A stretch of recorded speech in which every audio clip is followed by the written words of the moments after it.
Welcome to Nick vs. Wild. Today we're going to survive at an airport until 6 in the morning. It's currently 11:25, flight's at 6:30, so I've got like 7.5 hours to try to make it through, see if I can do it.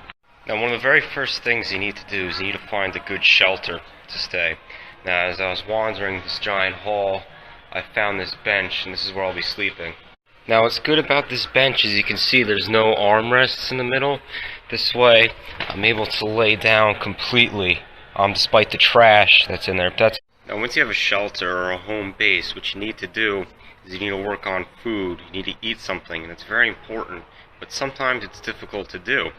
Now, the airport doesn't close, but the stores in the airport do, making it very difficult to find somewhere to go. There was a watering hole that was open, so I hit it up. I was able to scrape together a few dollars to purchase this chicken salad with crackers, snack pack, and strawberry milk. One thing I failed to mention when finding your shelter is you need a power outlet so you can charge your phone and laptop. This one does not have one, therefore I will have to relocate now. Being that I have enough rations to make it through the night, I'm going to try to head towards my gate now and see if I can find anywhere to lay low until my flight leaves. Robert Frost famously quoted that two roads diverge into a wood, and I took the road less traveled by, and that has made all the difference. Therefore, I'm going to walk and not be lazy. Let's be honest, most people would use these things rather than actually walk, so let's do it. You need to be careful of when walking around the airport as tripping hazards. I almost tripped on that garbage can, despite how wide this hallway is. Just be careful.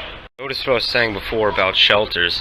This one would be horrible because these armrests would prohibit you from lying down, although these chairs are more comfortable.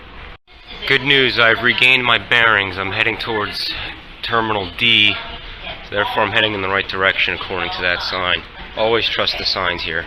Alright, I came to a tarmac, and my gate's on the other side of the tarmac, so I have to cross the tarmac somehow. That's what I'm doing here.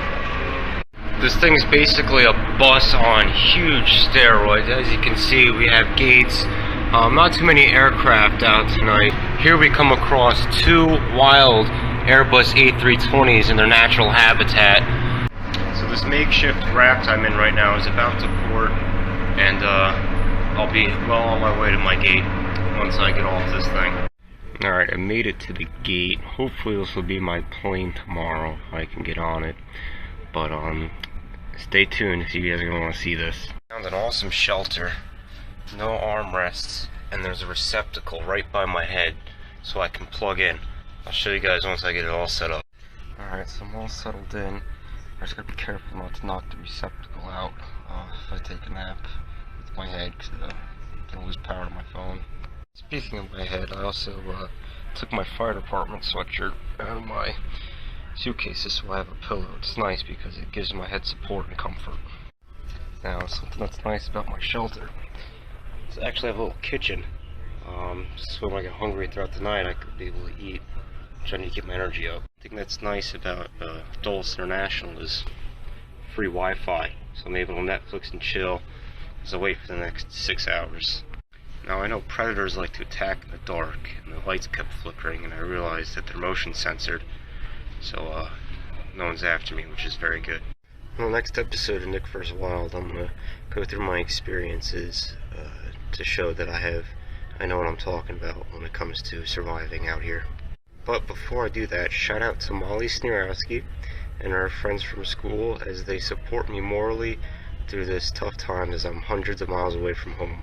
You can see all the luggage tags on my bag, which is going to prove all the traveling I do. I have hundreds of thousands of miles up in the air, so I've been all over the place. Alright, so I'm looking out the window right now. Judging by the position of the sun, it's nighttime. So I'm going to try to get some sleep. I'll talk to you guys tonight. Another update for you guys. I don't know if you can hear this, but I was about to fall asleep, and that vacuum that you might be able to hear woke me up, so I'm not sleeping tonight. Hey guys, Nick again. It's like 3 in the morning. I can't sleep. I'm freezing, so I have my shirt as a hat to try to keep in my body heat. Alright, I know some of you are thinking, Nick, why don't you put your sweatshirt on to keep warm, and I'll tell you why next episode, but the lights just flickered on. So what's going on with my sweatshirt is I have it set up as a scarecrow to scare away predators, so they don't come in my nook, in my shelter as I sleep. As you can see from this angle where the predators would approach, it's very intimidating. I use my hat to prop up the hood so it looks just creepy, so no one comes over here. Alright, I finished my strawberry milk, kept the bottle in case so I can put my urine in it and drink it if it comes to that, which probably will. One thing I recommend everybody gets is a travel suitcase lock to prevent the predators from getting into your bags if they get past your scarecrow. This one was actually given to me by a friend, but it was a good gift. I use it often. Keeps people out. When you go camping, the first thing Shows establish is a fire pit, because fire gives you heat for cooking, heating for just heating, and light, so it's very good to establish. In my case, I use this as like my fire pit. By charging my laptop, this actually gets hot and keeps my fingers warm. And one thing you don't want to do when you fly standby like I do is you don't want to get your hopes up, because you don't know if you're going to make it on that flight or not. And so I just checked my United app, and I should get on this next flight, but again, can't get my hopes up. So you guys want to see this? I've been here so long. They have Christmas decorations up. That says Christmas. They're selling Christmas ornaments already. That's how long I've been here. A couple shout outs to my fans who've been reaching out to me. Kara and Allison, thank you. And then Noah, Connor, and Jeff with a G. So I watched 3.5 hours of Criminal Minds, and now I've come to play Skyrim to try to keep myself occupied here.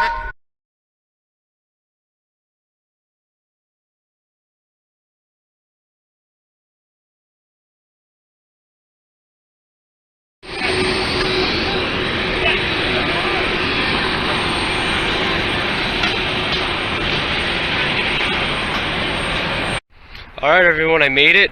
This is the end of Nick vs. Wild. All I gotta do now is just get in the car and I'm off. I want to thank all you guys for watching. If you ever get put in this situation, I hope you know what to do now and what not to do. And I'll talk to you guys later.